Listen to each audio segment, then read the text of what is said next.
ning selurung ayu moblong akeh sing gandrung jambu wit-witane mesem guyu mangkitane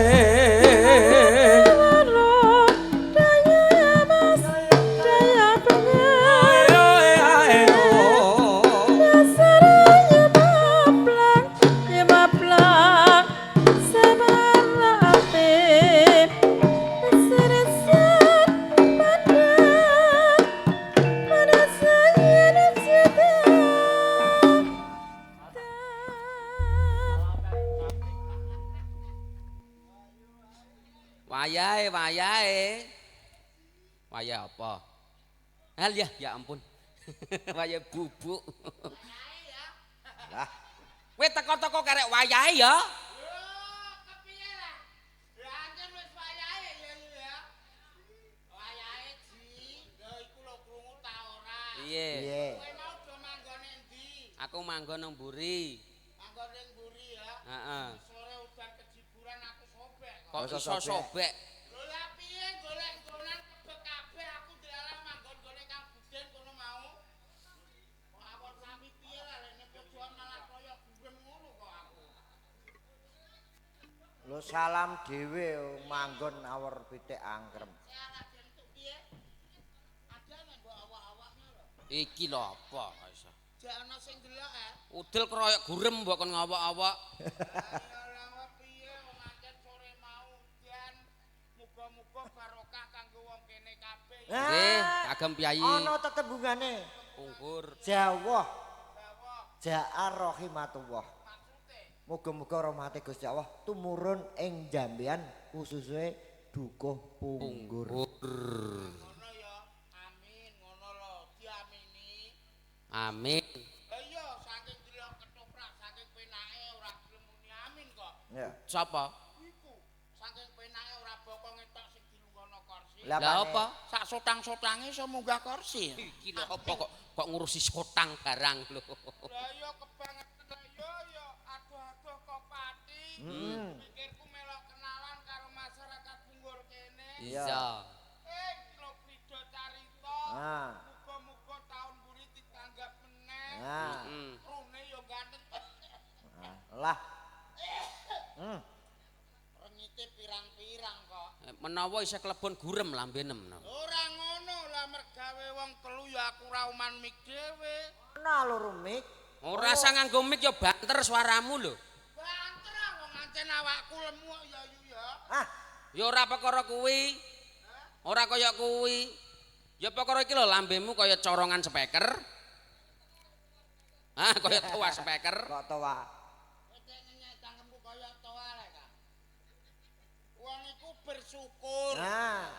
Ngono lho. Iya, Kur. Aku diciptakno ning donya iki ancen digawe bodi kaya ngene. Ndak ana tetembungane kok, Blom. Lah iya. Menusa urip iku tinitah padha, urusan rezeki lan rupa dijatah beda. Mulane renajan to rupam elek ya ditampa. Ah, aja ngresula. Masak rupak klenik tenanan lek. Iya awake. Jarene buke sing nganggo jaket Blong.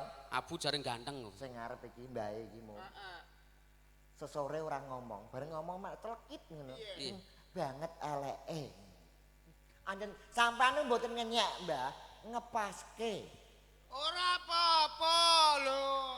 Aku iki kan ya wong Islam. Ah, Aku kan wis tau krungu. iya. Iya, Kak. Ana dalil ning Al-Qur'an. Wes ya. Iki nggone para santri Ini iki santriwati. mayoritas lho. Lah iya. Ono musola aku mau pas nggon mangan. Heeh. Kedak ngono iku ya musola Musola. mayoritas. Iya. Ana tetembungan sing kaya ngene. Piye? Syukura nikmat sing paneno, mongko bakal tambah nikmate ngono kae. Eh. Najan lambeku njeber ya tak syukuri. Soale wis ana tulisane ning jero Quran. Piye kuwi? Bismillahirrahmanirrahim. Nah. Sadaqallah. No. Bar mbok buka kau langsung mbok tutup. Sing ndek iki mbok warai kok lho Iya. aku lali ya. Sok. Kowe dinginane dak tak warai ya. Munine iki ngene lho. Innalillahi wa inna ilaihi rajiun. Ameh klenger apa piye kowe iku? Lah aku ngerti ku ya kuwi kok warai. Goblok. Ayo. Bismillahirrahmanirrahim. Nah, Allah. Allah. Bakawa wa. Kalah malah ana sing nonton iku Ora jenenge. kaget wong ah. Ya kok kono iku musola, kono musola. Ini iki Ayo. arek kiai nggone santri. Sing manane ngono iku ngono. Iya. Wes aku gak apa-apa, elek-elek tak syukuri ya ya. Hmm. Ngono kok do mbok larakno ati lah aku mbek kowe. Maksude iki nek ora ngerti mbok rasa ngomong nang dhuwur panggung Aku iku ndek nyeling. eling. Delok kok sing nonton niku ya para kiai, para winasih. Nah, Iya. para sesepuh, para winasis. Iya. Heeh, wong sepuh-sepuh. Lah iya. Meneh kene gudange nggon pondok pesantren. Lah iya. Aku marahin dhisik mondok kes anu kok mau suwi-suwi kok. Mondok nang gone sedan kene. Oga, kadon omahku Jepara, aku mondok 6 dina entek sapi siji kok. Lho, mondok ning ndi ning sarang? Ora. Lho, mondok ning ndi? Ngerti. Karyadi. Ah, oke. Iya kan ndongakno aku mati. Bocah ki kurang ajar. Kowe ngomong ae. Ketoke bocah iku cak pengsir bojoku. Lho anggere aku pentas ning ndi didongakno kondang mati ya. Nah, Siap Kowe seneng bojoku piye? nah seneng bojom. Nah, kula critani, Pak. Anjen mboten mokal, nak sing tukang syuting niku naksir bojone sing iki lho dagelan sing paling elek. Tak critani, Pak. Ya, kula niki nggih ben ayu, Pak, temenan. Jepara najan to wonge elek, bojone sampean kaget. Kandhani. Bumi Kartini Jepara. Ini kok ya. Bojone Pak alah.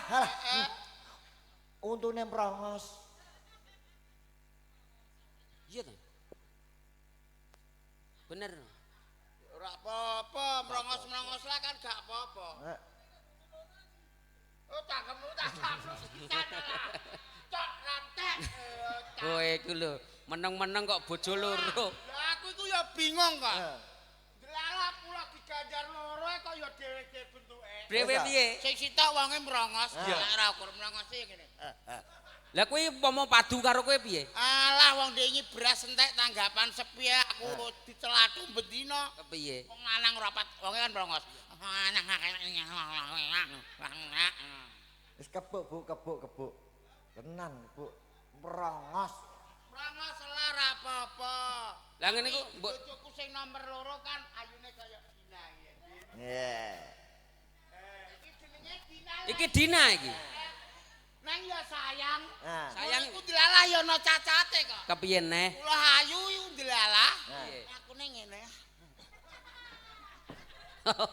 kaya pitik ayan. Kowe kaya kena sirup lho iki. Bisa wong katimbangane sowan perjalanan ndok kene ya aku wis kadung elek ta elek-elek. Lho jan asline ya elek kok. Gak apa-apa. Ora apa-apa. Ini sing donya.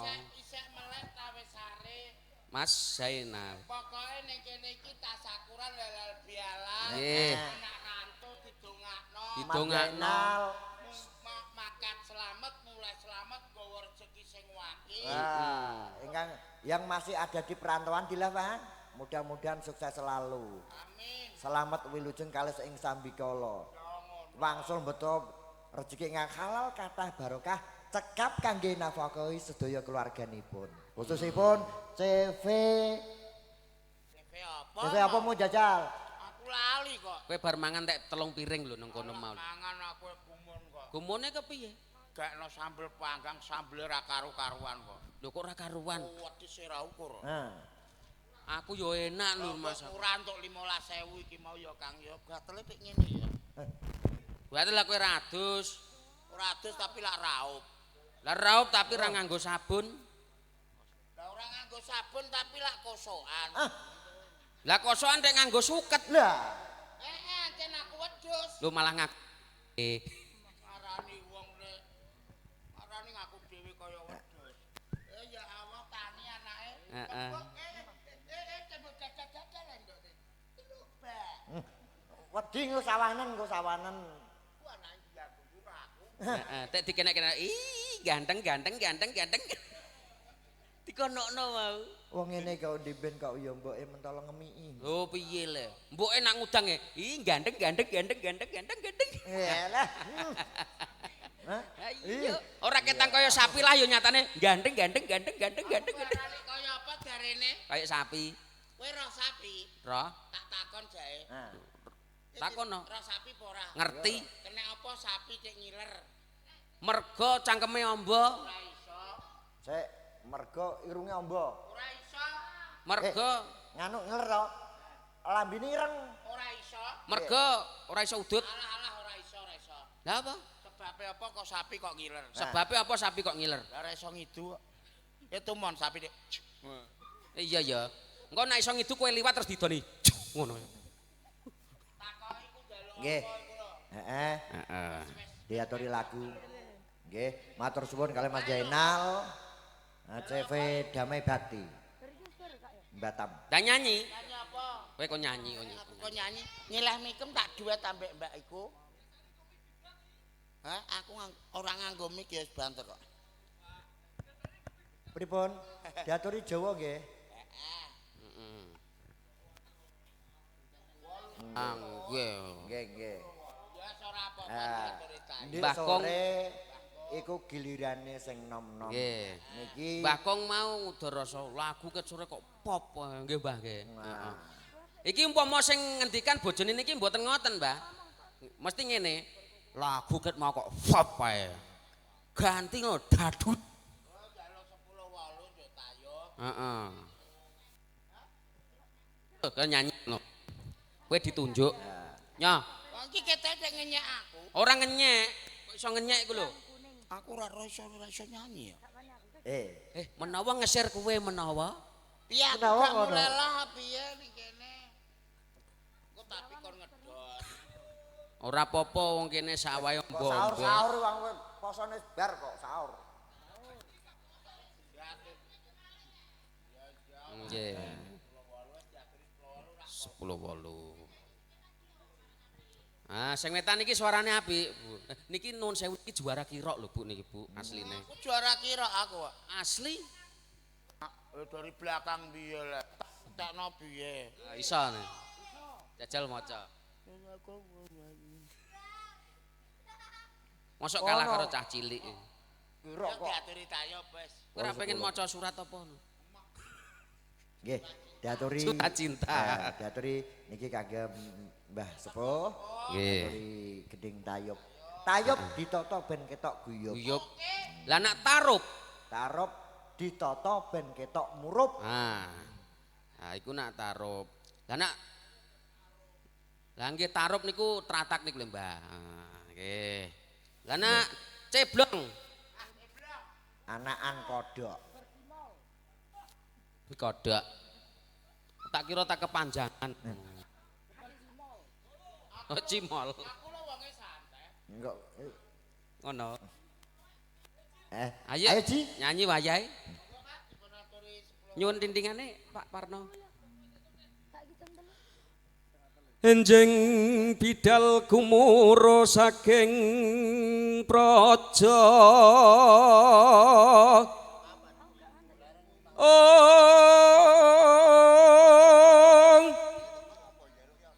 Kung ingkang balaka swabra busananira lir surya wedalira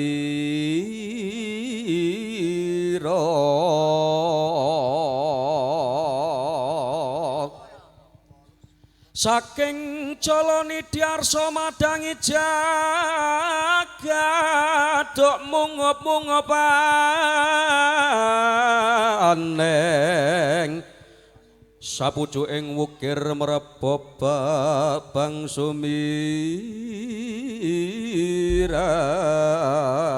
sumirat kena soroting surya kena soroting surya mega lan gunung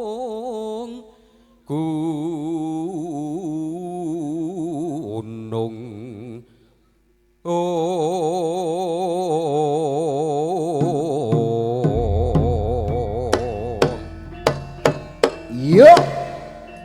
Monggo sinarengan Klan Krido Carita. Sansaya dalu arah sabyor lintang kumedhap.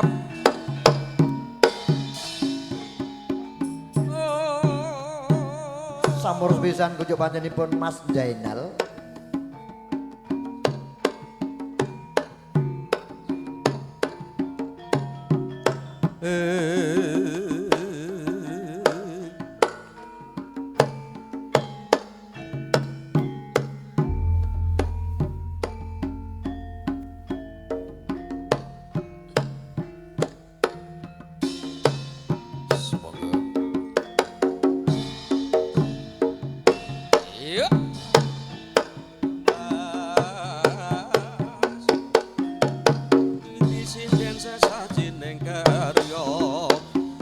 Ketan paling ulon apa setyane kelakon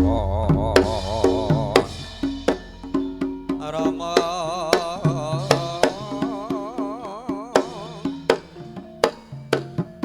Ganes wicarane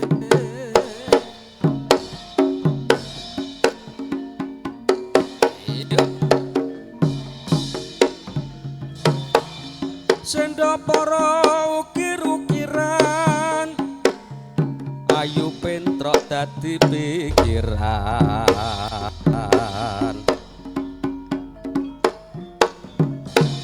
Witing klopo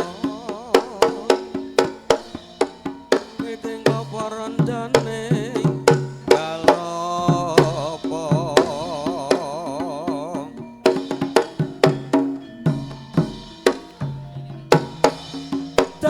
sepur dilumpati ajur mumur tak tekati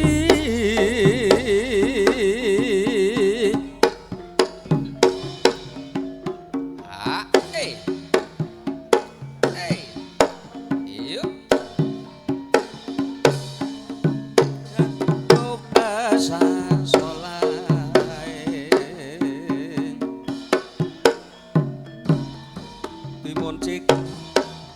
Timun sigarane ayo bangun negarane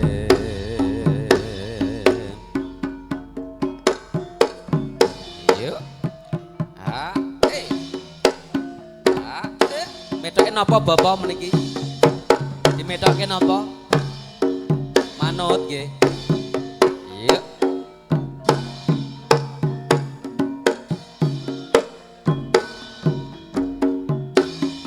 Tali kawat diuntir-untir ora kuat rasane pikir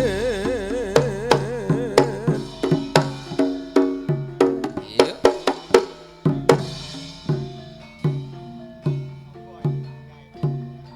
sasi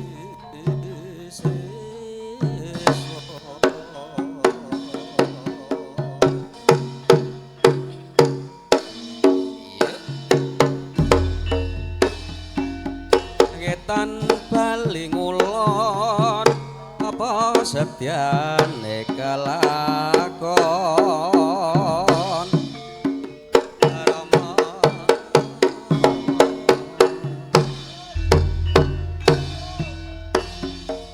Kijing miring Ayo Ji. Kijing miring wanggung wani nyanding rawani nembung ayo Mas kijing miring mirang-miring kijing miring etan apa bakal keturutan kijing miring senda para ukir-ukiran ayu pentrok dadi pikiran kaya ngene rasane tempe iwa urang dibumbu rame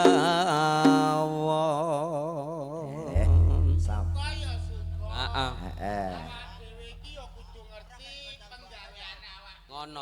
Sing bagus ngene Mas Ceblong matur suwun kalayan kadang kaneman Bapak Panitia Penyelenggara khususipun Mas Jainal CV Damai Bakti. Nggih, lan sedaya Mudah-mudahan sakutra. sukses selalu. Intinipun mugi-mugi paripurna nimbali Krida Carita masyarakat Jambean khususipun Dukuh Punggur dipun paringi gemah ripah loh jinawe murah sandang murah pangan. Intinipun selamat sing nanggap Selamat sing ditangkap. gethuk dibuntel tapeh.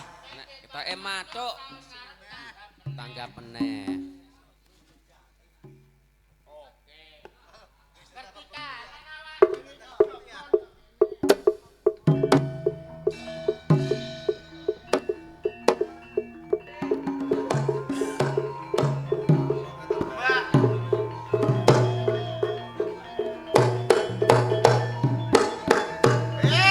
Stop. Selonang-selonong barek-barek rupane ora ndek subaseta. Sapa kowe? STOP. Stop. Gedeng ta ora? Ayo. Gak iso ngejrah menawa. Ora. Kok sase-sase apa? Kok sugih kendel bondo wani kowe nyang dan dadi laku. Lho. Sopo kowe? Lho. Belum tahu dia. Belum tahu, kasih tahu. Satpam. Wonge sapa wonge sing ape mlebu kepatian kudu nganggo tapak asmane Patih. Lho gender. Ya ra. Ora ngerti iki satpam. Iki. Oh. Security. Piye tunggale? Sapa? Mu aku muh padha kowe. Aku satpam, Aku Hansip. arsip lho. Oh, Apa kowe ora ngerti sapa ing pengarepanmu iki? apa kok ngerti? Kok malah takon lha sing iki sapa? Lali karo wonge dhewe menapa? Ambo. Rawake kok lali. Sing tak karepno iki sapa aku, Lambo. Lambo, lha apa kowe malah Lali karo jenenge dhewe. Sing tak karepno mbok ya diajeni mergo aku ndek sandang penganggone sing Oh, sanget diajeni. Piro? Piro 1000 ta 2000. Piro? Nak ora tak utangne. Apa lah? Kowe kok wong loro kok ngawur kowe durung ngerti sapa trene Kang Masku. Kok mbok nyang pira-pira iku masamu. Sing dikarepke Kang Mas Layang Seta iku Kang Mas Layang Seta kowe kudu wedi. ndak ngono.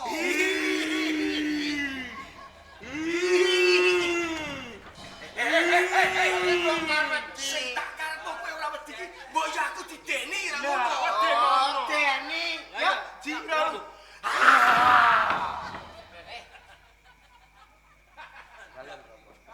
Oh, kok ngono. Matur sembah nuwun ya. Ngene lho. Kowe aja ngomong-ngomong terus kowe. Busa entuk rek. Lho. Dongane ketoprak Krida Carita.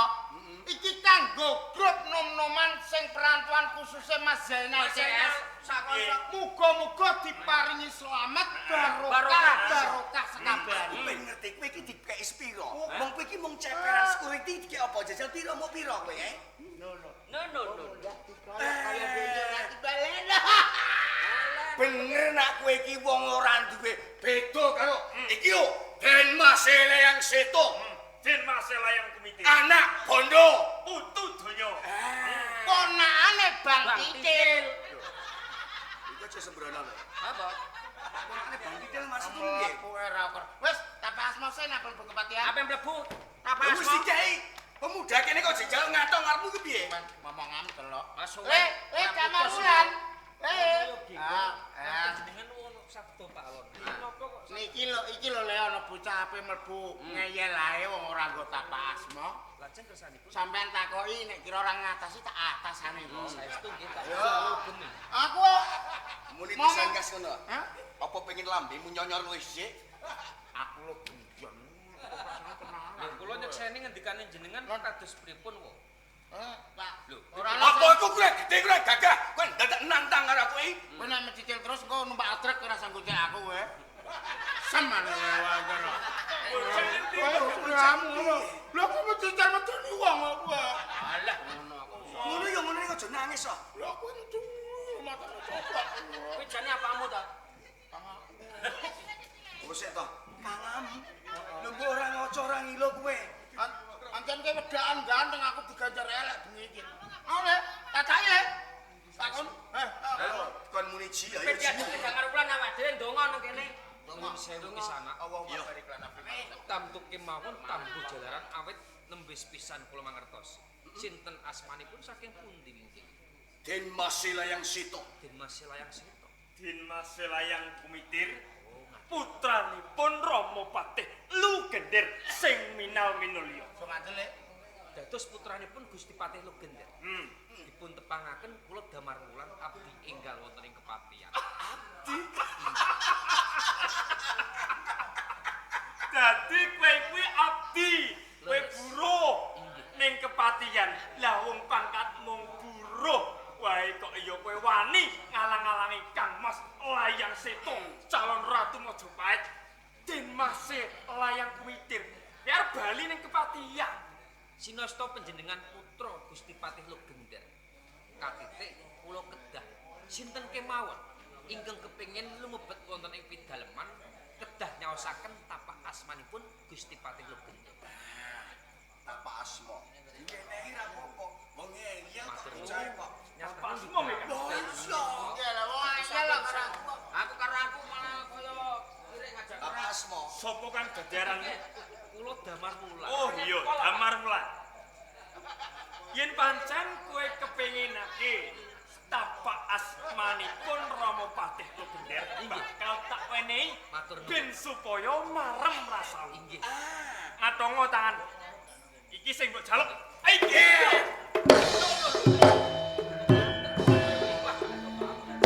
Apa? Apa? Cicilan.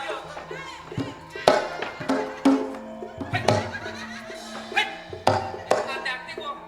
Sat. Hes. Ket.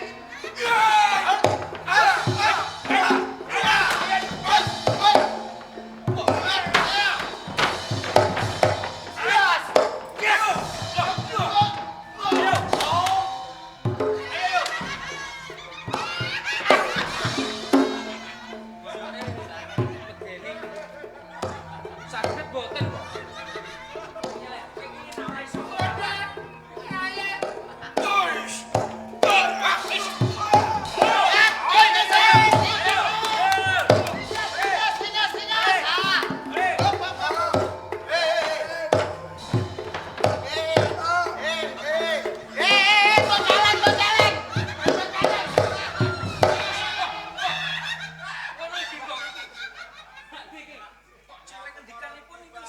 Lampu aku cukup nyangkut Gusti Patih Lugender bebayani monggo.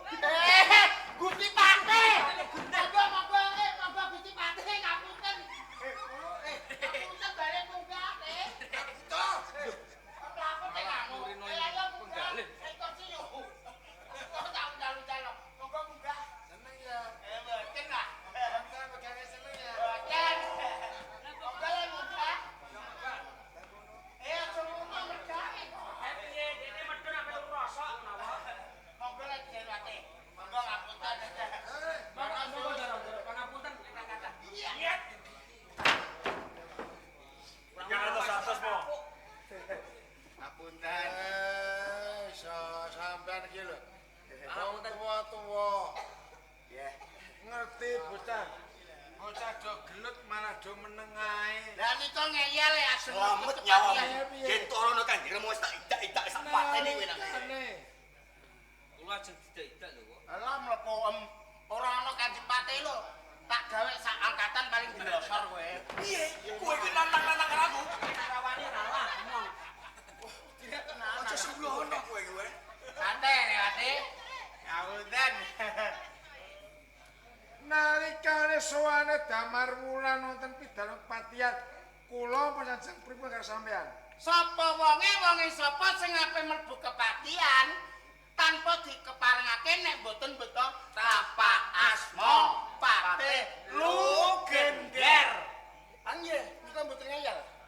Jos. Jos. Awak dhewe jos. Mboten lepat. Mboten lepat. Bener. Jimo. Oh ngendi? Ya kene lho bener kok. Ade lumebet ana ing dalam kepatihan. Nanging dipun cantik-cantik kali coro-coro niku. Cegat. Nggih. Bali. Kula jandek. Ora oleh. Mboten pikantuk. Maksud lo Kan mboten beto tapa asma. Kula tangreti tapa asma malah kojak gelutan kok. Berarti nggih putra jenengan sing salah. sapa sing mlebu pidana kepatihan tanpa tapak asmane? Patih Lugender. Mboten dipun keparengake. Maklotso. Loso. Mo, umpami tiyang sanes monggo. Nanging kula menika putra panjenengan lho. Putraku. Bangke, senajan no kados pundi, kula menika badhe lumebet wonten ing dalam kepanten ning omah-omahe dhewe. Lho kok ngeto tapak asma. Lho iki pripun? Lho nggih kleru. Mamae dhewe. Namae dhewe le. Saben dene liwate yo ning kene. Nggih, nek omah ning liyan kuwi dianggep maling. Dalman. Ora apa-apa. Nggih. Lepat Loh. menika. Piye? Nggih kleru terus kula. Pun anut mawon kula nek Iki kleru. anakku iki putraku. Nggih. Bali nang omahe dhewe kok ora oleh. Wong cilik ya nyen tipe salah, tipe karo bener ya salah. Sanut nek ngono aku ya le. Ya pudul pembawa. Beneran. Paling dawuh Gusti. Nah. Yo, sing gedhe pangapuram yo. Oh, ter. Damar Wulan iki bocah saka desa saka Palombo. Mung beteke golek pegawean dimen bisa urip. Aduh, mongko ana ing pidaleman ki ora ana pegawean ya saka pintere Mbak Yumu. Damar Wulan iki dadi jaga rekol. Nak titi wedal panjenengan paringi kanugrahan utawa pedamelan kali si Damar Wulan. Menika dados Joko Rekol, menika mboten pantes, mboten pas. Jan menapa? Menika saged diwastani glandang carang saking pucuk ngembet-ngembet daging waras. Niki nembe kula. Nak umpami mangke wonten tamu saking Kraton Mojopahit utusane Sang Juwita Ratu. Umpami wonten kedados ing kados mekaten, lajeng kados pundi mo? Bener ya? Bangke. Wong iki wae wong putra kepatihan arep bali wae di candhek Kok disempalangi kok. apa meneh mengko yen ana utusane Sang Juwita Ratu Diayu Kencana Wungu. Urung tan urung menyenengan ing dipun pidana. Aku Awit menapa panjenengan wonten ing Praja Majapahit menika patih enggal, patih anyar, ampun ngantos wonten abdi panjenengan ingkang nglingsemaken asma panjenengan. Tentu Kang. Lah pen ketemu karo aku mlebu wae kok dicandhet. Lah nggih. Urung tan urung patih anyaran bakal digantung. Kowe balik. Bener, nalika semono aku mitunggas karo kowe. Marang sapa wae sapa tanpa tapak asmaku ora dak keparengake lumebu ana kepatihan. Ning ngertenono iki putra-putraku. Yen ora cetha kowe luput munggo ing pranatanan paugeran pidana kepatihan. Pati piye? Oh nggih. Kon bali apa piye? Mohon.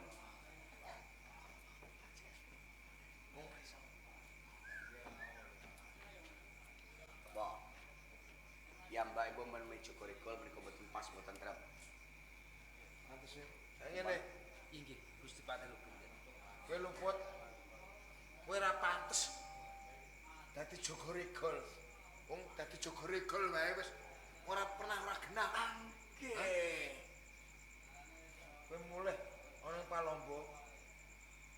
Menawi sedaya pangandikanipun Gusti Patih Lugender kados mekaten, mboten dados boyo pangompo. Namung kemawon kula tak ringkesi gombal-gombal sing cemepak wonten ing kepatihan. Bot-bote dheweke kuwi timbang bali ana ing Palombo luwih becik nyambut gawe saanane. Sanane. Dene umpami pinjenengan tasih Sakniki lho. tasih welas, niki pantese mboten Joko Rekol nanging juru gamel. Lho gampang lah. Ngono. Ning nurut syaratipun, senajan to ketus ngritke jaran niku enten syarate. Jaran niku mboten entuk lemu, mboten entuk kuru. Nah, Nggih. nek nak umpamane lemu niku mboten kuat mlayu, nak kuru cepet mati, modiar kowe. Piye kowe? Kula saged Sadarullah. Tasih cumandhap wonten ing Yo kepaten. ngene ya. Saka paliner manis kabeh para putra-putraku. Mergo welas karo kowe. Inggih. Tinimbang kowe mulih. Kowe tanpa kaya, kowe kuwi tanpa bondo ning mangkone. Cecek ana begawe karo kowe. Kowe dadi kathik, kowe ngopeni jaran. Matur nuwun kula saged nindakaken benjang kapan kula saged amiwiti pedamelan. Ngopeni jaran ku ora gampang. Ngopeni jaran ki angel, ngopeni jaran kuwi. Ora entuk lemur entuk guru. Ana pagan ana aturane lho. Nggih kula saged. Kenana? Kenana? Rungokno ya. Yen to kowe dadi juru gamel. Mandore ora liya mung aku. Tindake.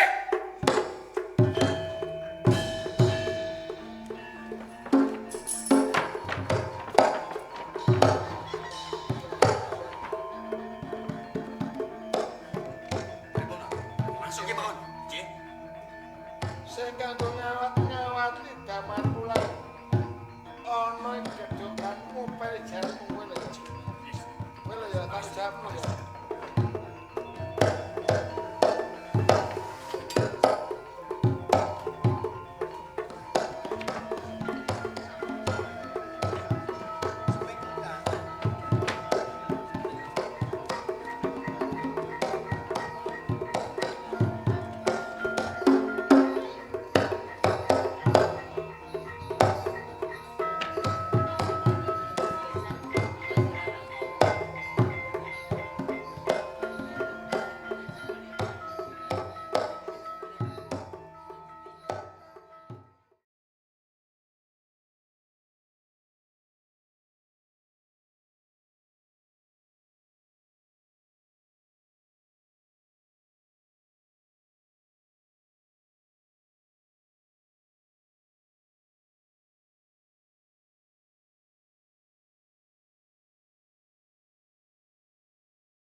Rumangsa kesiksa banget sakjroning atiku.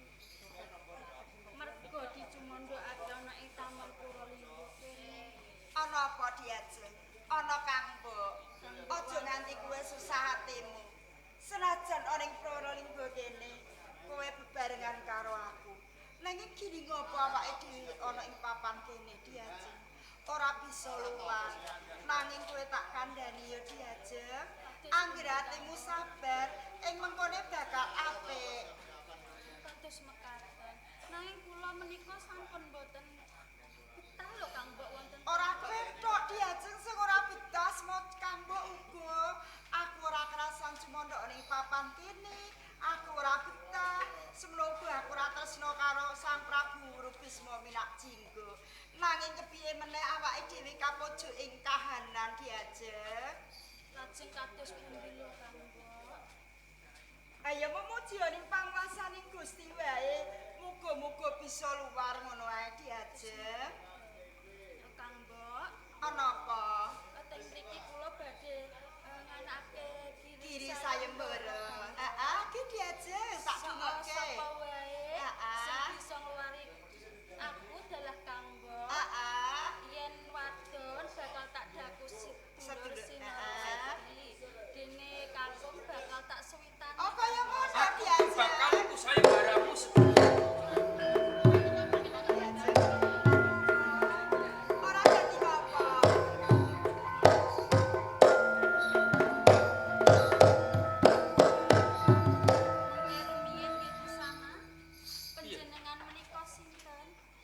Ngomongke aku Damar Wulan. Banjur sapa kang dadi jenenge? Kula Puyengan. Puyengan. Sing sawiji. Kula Waito. Waito lan Puyengan. Nggih. Pancen sediaku kepengin leboni sayembaramu. Mbok menawa aku bisa ngentas saka jurange kasengsaranmu, disengker wurbes menak jinggo. Apa menika leres? Pancen sediaku koyo mangkono. Mbok menawa kanggo bibriki aku ketemu lan wurbes menak jinggo. Nggih, yen kados mekaten kula nilake gumpan. Yen koyo ngono aku kepengin nodi laden ngono aku pindhane kowe ladi lan kakung. Ayo, ayo kene jajeng, ayo. Monggo.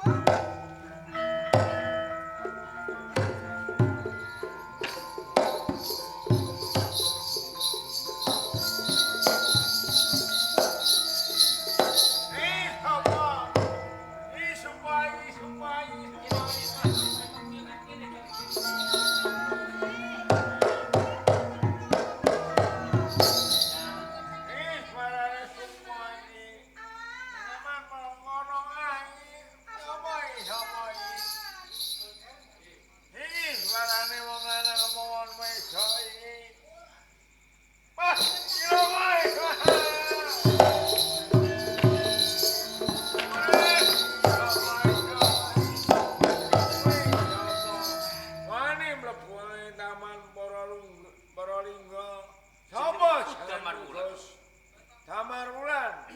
Kowe wong saka ngendi? Seraya saka Mojopahit, lekasku kepengin ketemu lan kowe guru. Yen kowe wis ketemu kelawan aku, manuto jile tak angket gedhe pati.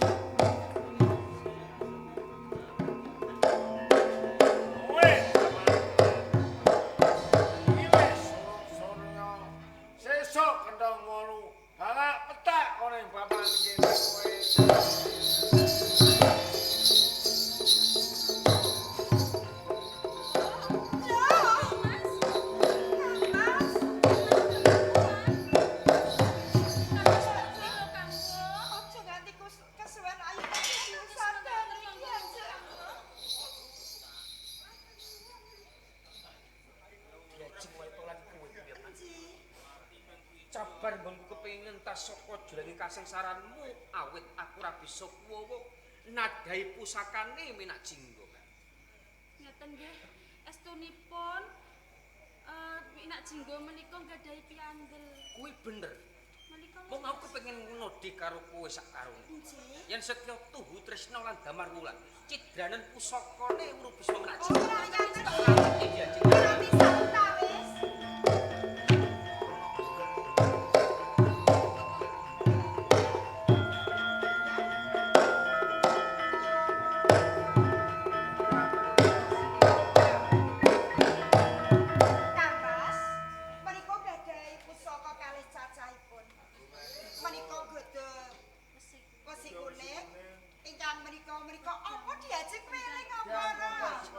Yen kaya ngono sak buriku diajeng.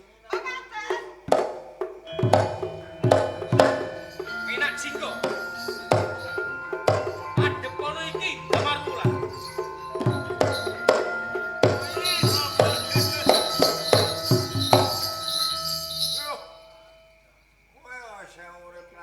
Ana sing uripke.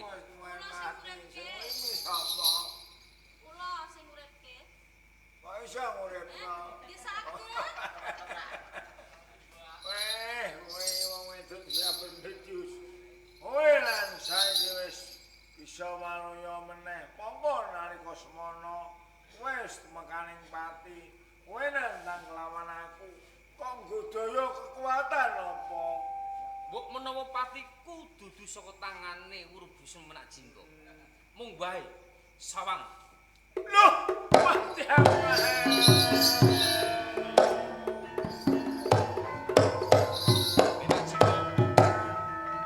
Yo gini sakwise pusakamu ning tanganku kowe banjur ngaras sepot. Aku nyaluk urip lan bojoku loro pek kabeh lan negaraku pek kabeh. Menak jinggo. Urip ya lan Senajan garamu mbok paringke aku lan negaramu kok paringke aku. Kowe perangane Sukertane negara Majapahit lamun tak kisas bakal ngombyo wara pakarte. Manis tanganku.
Anggenipun kula sowan wonten ngabiyantara wonten ngarsa panjenengan badhe ngaturaken kabar rahayu Sang Cwita Ratu.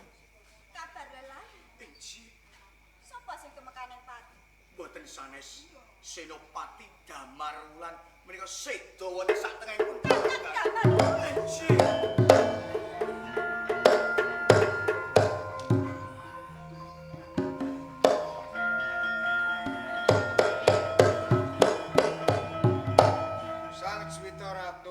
kados mekaten dewa niku kleru nalika semanten ngersa dalem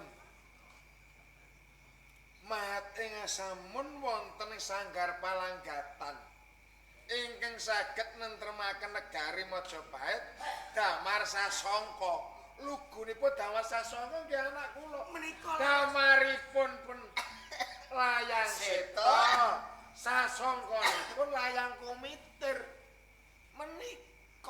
menika leres lho Sang Cwita Ratu.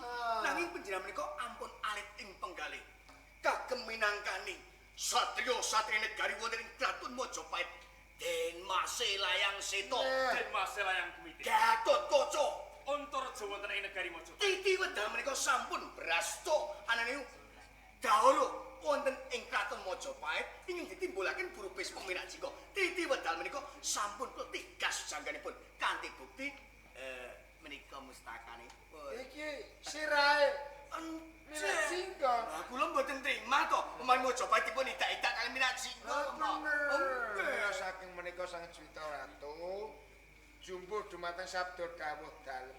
Saha sinten kemawon saged modang toji utawi nigas jangganipun Uru Bisma nggih Minakjika ingkang saged jumeneng nata nglenggahi dampar wonten ing Majapahit. Panjenengan boten usah kuat. Nggih. Kula menika salah satunggaling nalendra.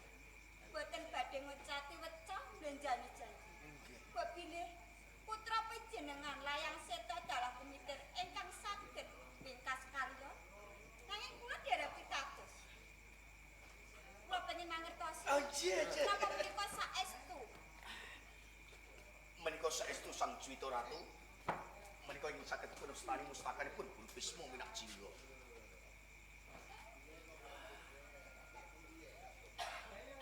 Nangis. Lah nggih, wong dipun tigas jangganipun kok.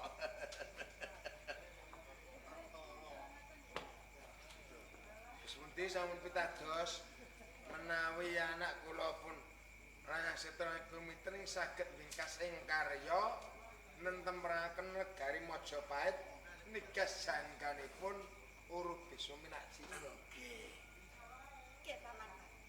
Kula sampun pitados Ah. kaliyan putra panjenengan. Mila, monggo. Layang Seta jumeneng Narendra wonten ing Praja Majapahit. Hah? Ratu. Dados ratu. Dandani Dados ratu, Kang. Nggih.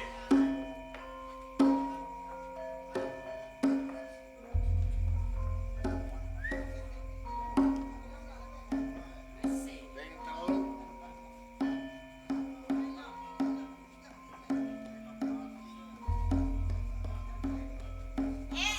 Malih bajingan gendong.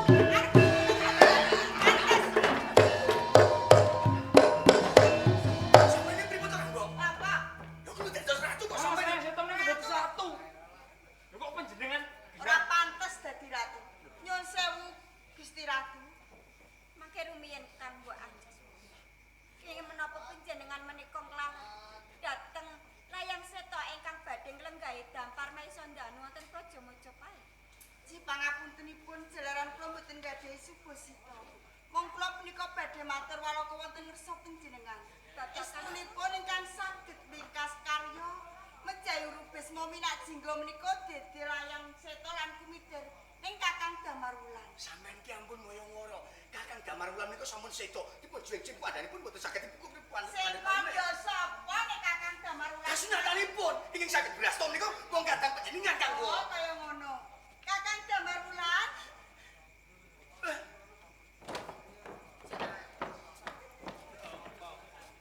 Piye piye to iki jare ati kok iso Sik, sokmo. bareng halus niku mok. Kakang Damarwulan. Sabda paring dawuh Sang Juwita Ratu. Wis pundi kabul kawusananipun? Pikantuk berkah saha pangestu panjenengan dalem anggen kula ngaya jijibahan tumunten kula saged nigas pustakane utawi jangganipun Urup Bisma Minakjingga Sang Juwita Ratu Panjenengan ingkang saged nigas janggane Urup Bisma Minakjingga ingkang saged nigas janggane Urup Menika Bisma lho. Minakjingga. Banjur kanthi bukti oh pangapunten menawi babagan bukti kula boten saged nyaosaken nanging kula gadah seksi Nanging Sang Juwita Ratu, panjenengan menika ampun ndharat aturipun si Damarwulan. Umpami seksi menika saged dipun tumbas, nanging nak umpami bukti niki mboten lho. Nyata, nak niki bukti. Nak umpami, Rene kowe dadi seksiku tak bayar semene. Niku saged kemawon. Kakang. Sang Juwita Ratu.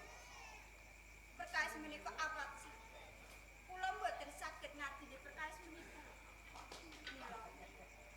Menika ingsun pijip pinangka dados adiaksa wonten ing Praja Majapahit.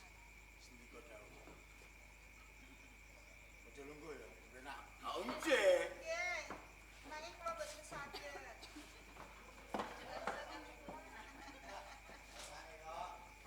Wolu gender. Jar, pun midhangetaken sabda pangandikan Sang Juwita Ratu kenyana wungu. Ya, malanggan iki sing kaduding jeksa negara ya. Mila kula nyuwun kanthi sanget ingkang boten kula Bimo ampun sami ngendika sowan-sowan nggih. Ning yo mung ngene aku meling karo kowe ya, Jar. jeneng sira minangka jeksa negara ning negara Majapahit kudu sing adil. Jos. Iya ta? Oke. Cara dene wong nimbang ngono kudu kaya dene nimbang mas. Ampun pentil. Adil. Iya kudu adil. Betul ngobrol betul itu nggih. Iya no. Sampeyan mutang-mutang wis hafal lah. Ora ngono. Ceblok kok kono mulai aku. Ayang Sito, nitip Sabda katimbalan sang Adyaksa. Dawuh. bener kowe sing mungkasi minajiyo. Menika leres. Leres. Aku tak takon ya. Nggih, ning ampun angel-angel lho nggih. Ora angel. Mongko minajiyo sawijining adipati. Kok gampang-gampange kowe ketemu minajiyo. Sadurunge ketemu minajiyo, pokoke ketemu prajurit. Menika leres. Kamu masih piro? 90. Sanga 80. Songo. Kula manggi prajurit 20. Lho, ngaten lho Sang Adyas. Piye? Oh, Tir, sanga 20. 20. 20. Nggih. Genahno. Rikala kula dugi wonten ing Kadipaten Blambangan.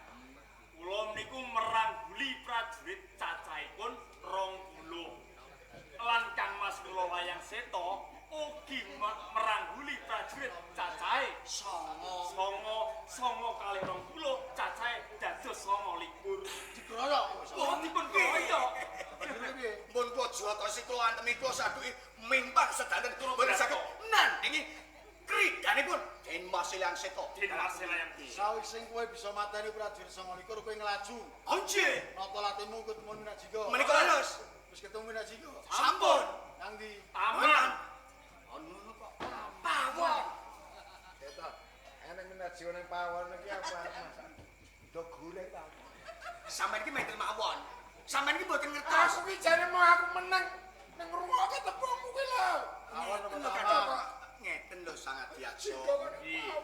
Rikala semanten menika kagem ngawekani grupis peminat jingga menika mboten saged ical saking pidaleman wonten ing Blambangan. Kula menika atur damel sak kadang kula saking ngajeng, kula menika saking wingking.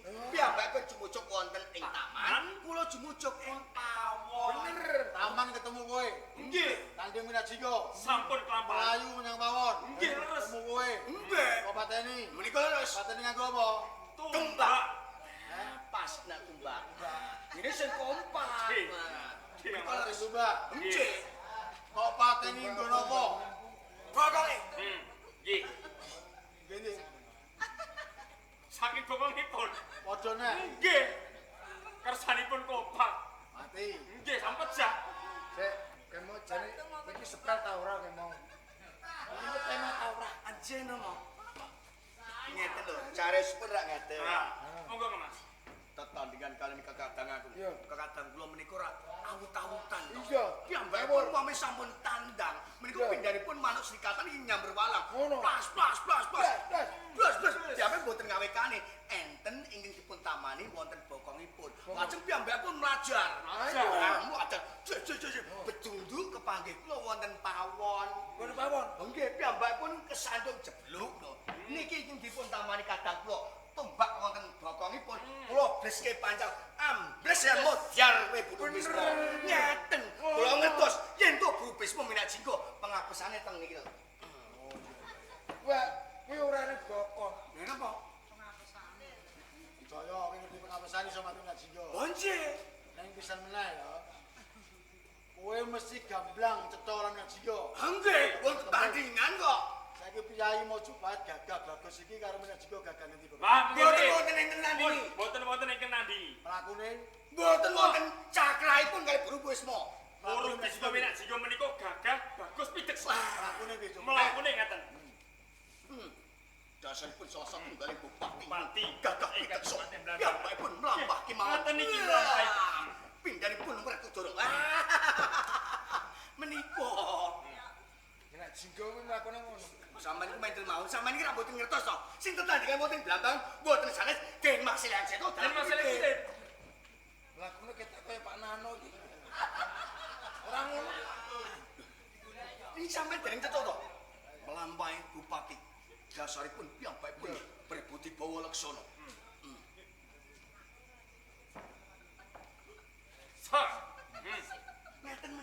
ngurus semua minat jinggo. Sampeyan ki mendel mawon mo. Sampeyan mboten ngertos kok. Aku jane yo meneng.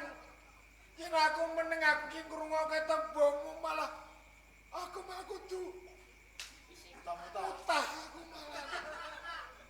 Ibu ini. Anjir. Nanya aku takon seksine sapa? Sing dados sesi nggih kula. Anjir. Kowe nekseni. Nggih. Mergo Sing kula mateni seto. sing mateni Sing kula, seto. sing nyekseni kadang kula. Ana sambungan apa karo komite? Kadang kula to sampean ki pripun to? Lur. Nggih. Dulur keluarga ora bisa nekseni. Tunggakane Pradata ora bisa ngadili mergo durung ana seksine. Nah bukti lho. Nah, bukti nek seksine. Bukti lho, Ngeten Cak. sangat Iki biasa.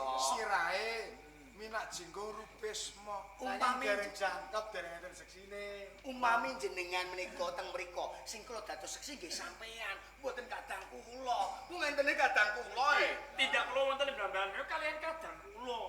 Kowe durung cetha ya, kudune jangkep seksi wong liya, bukti ana. Tunggu sik. Kamar Wulan, Sabtu Paridamu sangat biasa. bener kowe metane jinggo. Menika saestu. Buktine Menawi bukti kula boten saged nyaosaken wonten ngarsa dalem sak crita ra. Nanging kula gadah seksi sangat. piye sikmu? Seksi kula Seksine wae. kula. Apa nek jenengmu nduk? Kula wae to. Kowe, Aiti, jenengan. Nggih. Kowe nek saya Damar Wulan sing matine jinggo. Nggih. Kowe apane Damar Wulan? Kula niku katresnanipun sakniki. Kowe iku bojone. Mboten. Kowe bojone sapa? Kula Sang Prabu Muru Bisma Minak Jinggo. Bojone Minak Jinggo. Nggih. Nek saya Damar Wulan sing mateni. Nggih. Kowe kena diproses ya. Kowe ngopo? Kula, Yo, kula lenggah. melo ya. Kowe dadi seksi jujur. Nggih.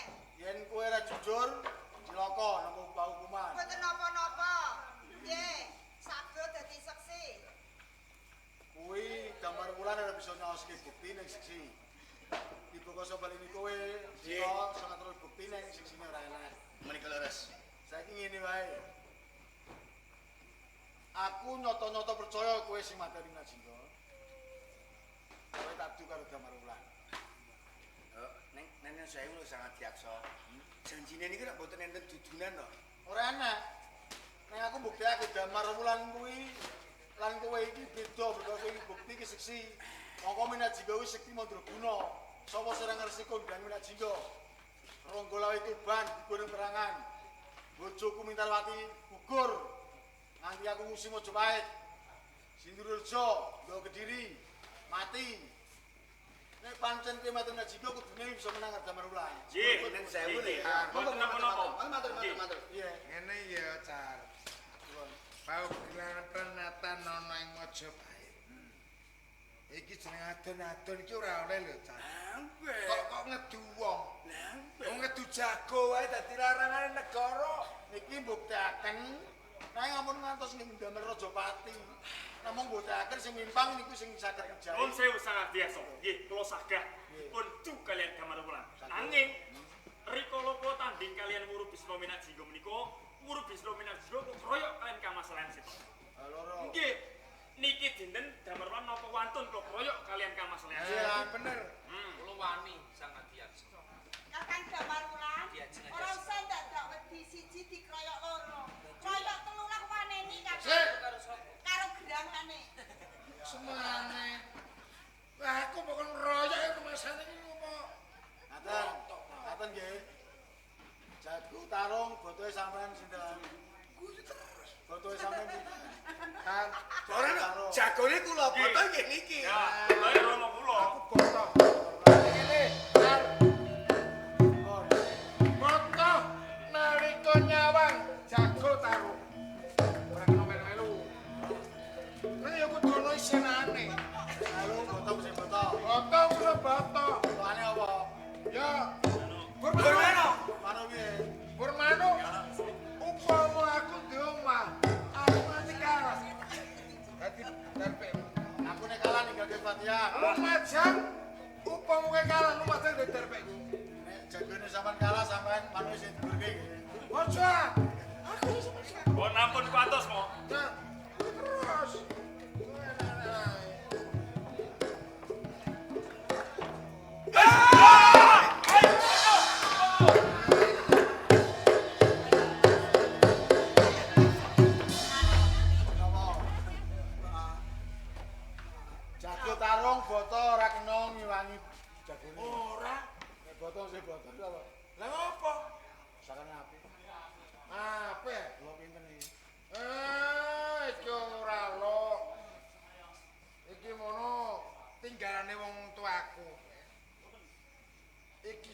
tilamipeh. Tilamipeh pamore pantang jagat. Merga lamun ana keluarga kepatihan iki yen ditatoni karo wong metu dhewe. Mula kuwi tak candhet Kula nek metu ngarani iki pusaka kewirangan. Iki apa iki? Cara pati kewirangan. Iki. Iki cara pati pusaka Kewirangan. patih kewirangan. Kewirangan mergo arep ngimpe konangan sampe neboke niki kewirangan. Nggih, nggih. Ya wis. Wis. Bucek ngetilah. Apa? Sinten? Aneh-aneh. Lho sampean ditilah. Wong tuwa genak gini malah do. Lho sampean tesih kerasan teng Mojopahit. Ora ngono. Sing kebangetan sampean kono bermanuk jadine pripun ora mabur-mabur. Iya ngene lho. Tar, bener. Aku kalah. Jeneng Burmanuk ora apa-apa. Upama aku ki urip ning Mojopahit. Ya ta. Mantuku dadi ratu. Ono jeneng wong tuwa kok nyembah karo Ayo mlebu no. Mlebu. Mlebu. bose ta. Bentar-bentar. Aku mau mbok wose ngono, aku anggere kleru aku engko sisa mbok ora. Ora kleru, tak mlebu no. Terus Ini bangun nomor tua kok nyembah karo mantu. Becek minggat aku. Tok-tok piye ta, Cak? Tukang kedonge malah minggat asman. Sang Juwita Ratu Cetha ingkang saged mungkasi urip bisa menika damar ulah. Kakang Damar. Sabtu paring dawuh Sang Juwita Monggo. Ratu. Dikongklen gawe dampar meson danu wonten ing praja Mojopahit. Parimirmanipun panjenengan nyuwun tambeng pangestu enggak wonten ing dampar prabon.